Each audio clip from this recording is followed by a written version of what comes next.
Fala pessoal, começando mais uma aula, dessa vez de dispensa de retenção do INSS, artigo 115. A contratada fica dispensada de efetuar a retenção nos seguintes casos: o valor correspondente a 11% dos serviços contidos em cada nota fiscal ou fatura de prestação de serviço foi inferior ao limite mínimo estabelecido pela Receita Federal para o recolhimento e documentação de arrecadação, ou seja, inferior a R$10. Hoje em dia a gente sabe que a retenção do INSS tem que ser informada na REINF. A REINF gera uma DCTF web que, após transmitida, gera um DAF. Então, o valor mínimo para recolhimento do DAF é R$10. Então, se alguma nota fiscal tiver uma retenção menor que esse valor, os 11% for menor que R$10, não se deve reter, fica dispensada. A contratada não possui empregados, o serviço for prestado pessoalmente pelo titular ou sócio e o seu faturamento do mês anterior for igual ou inferior 2 vezes o limite máximo do salário de contribuição, cumulativamente. É importante observar que a contratada deve apresentar uma declaração assinada sobre as penas da lei, tá? Então, para que não tenha retenção, a pessoa, o sócio ou o titular da empresa deve apresentar essa declaração. O faturamento dele tem que ser igual ou inferior a 2 vezes o limite máximo de contribuição. Então, tem o teto do INSS. No ano que você está vendo, tem o teto do INSS. Você tem que ver qual é o teto do INSS vezes 2. Esse é o limite, tá bom? E não pode possuir empregados, né? Porque se não tem empregados, como é que ele vai compensar esse valor retido? Então, é isso.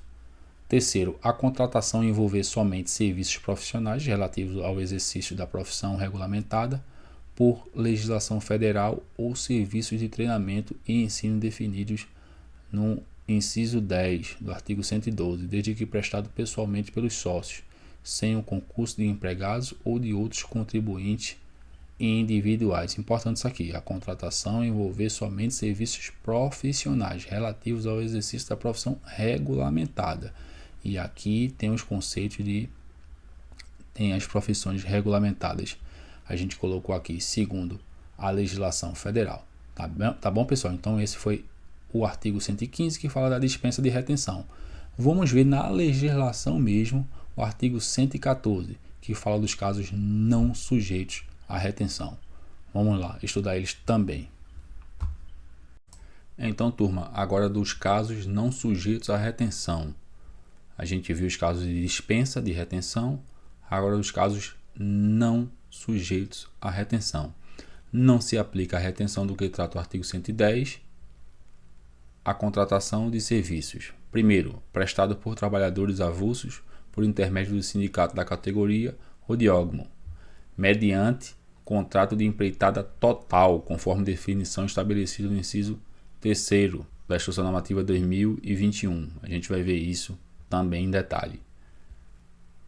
Terceiro, da entidade beneficiente da assistência social isenta de contribuições sociais. Quarto, prestado por contribuinte individual, ainda que equiparado à empresa. Quinto, de transporte de cargas. Sexto, por meio de empreitada realizada na dependência da contratada. A gente viu, pessoal, o conceito de empreitada. A gente viu o conceito de empreitada. Então, ela, quando for realizada nas dependências da contratada, da prestadora do serviço, não estão sujeitos à retenção, tá bom? É importante essa observação. Sétimo, por órgãos públicos da administração direta, autarquia e fundações de direito público, quando contratantes de obras de construção civil, reforma ou acréscimo por meio de empreitada total. Por meio da empreitada total. E diz assim no parágrafo 1º, na hipótese de contratação mediante empreitada total prevista no inciso 2º do caput, será aplicada a solidariedade, conforme disposições previstas. No parágrafo 2º, diz: não se aplica o disposto no inciso 7º do caput aos serviços de construção civil contratados mediante cessão de mão de obra ou empreitada parcial por órgãos públicos. da administração direta, autarquia e fundações do direito público, em hipótese que se obrigam a efetuar a retenção, ou seja, os órgãos públicos não retêm quando for empreitada total. Na empreitada parcial, estão obrigados a reter. Vamos ver todos esses conceitos de empreitada total e parcial. Tá bom, pessoal? Vamos dar continuidade à nossa aula.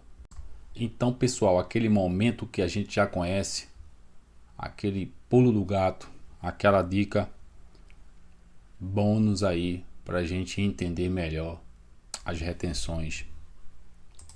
Dessa vez a retenção do INSS. Pessoal, a gente estudou contribuições sociais e imposto de renda. Imposto de renda, contribuições sociais, PIS, COFINS e CSLL.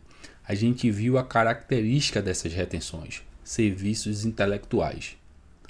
A retenção do INSS é justamente o contrário, pessoal. São serviços físicos. Vai justamente na direção oposta da retenção de IR e da contribuição. São serviços físicos. Tá bom, pessoal? É importante a gente ter essa noção. É claro, pessoal, que toda regra tem sua exceção, não é isso? Então você vê, por exemplo, treinamento, você vê, por exemplo, limpeza, que tem retenção também de imposto de renda e tem retenção também de contribuição. Então, quando a gente estudou a lista de serviços, tem algumas exceções. Limpeza está em imposto de renda, está nas contribuições e está no INSS. Mas são exceções. Regra, pegou nota. Serviço intelectual, a gente acabou de ver as dispensas, não tem retenção de INSS, tá bom? Retenção de INSS são serviços físicos. Tem que ter isso bem claro, porque facilita a sua análise. Pegou nota, é um serviço profissional, tem natureza intelectual, não é treinamento, por exemplo, então não tem retenção de INSS. A essência da retenção de INSS são serviços físicos. Então, eu quando pego nota que vejo que é serviço intelectual, então a gente já sabe que não vai ter retenção ali do INSS. Tá bom, pessoal? Claro que respeitado o que está na nota fiscal e o que você vê ali na sua empresa sendo prestado, o que o seu cliente fala, enfim. Porque às vezes coloca uma coisa e o serviço é outro. Aí, como a gente viu, alguns exemplos. Mas, em regra, serviço intelectual, o documento falando que o documento tem que falar, né, pessoal? Serviço intelectual não tem retenção de INSS. Tá bom, pessoal? São serviços físicos. Tá ok? Vamos para a próxima aula.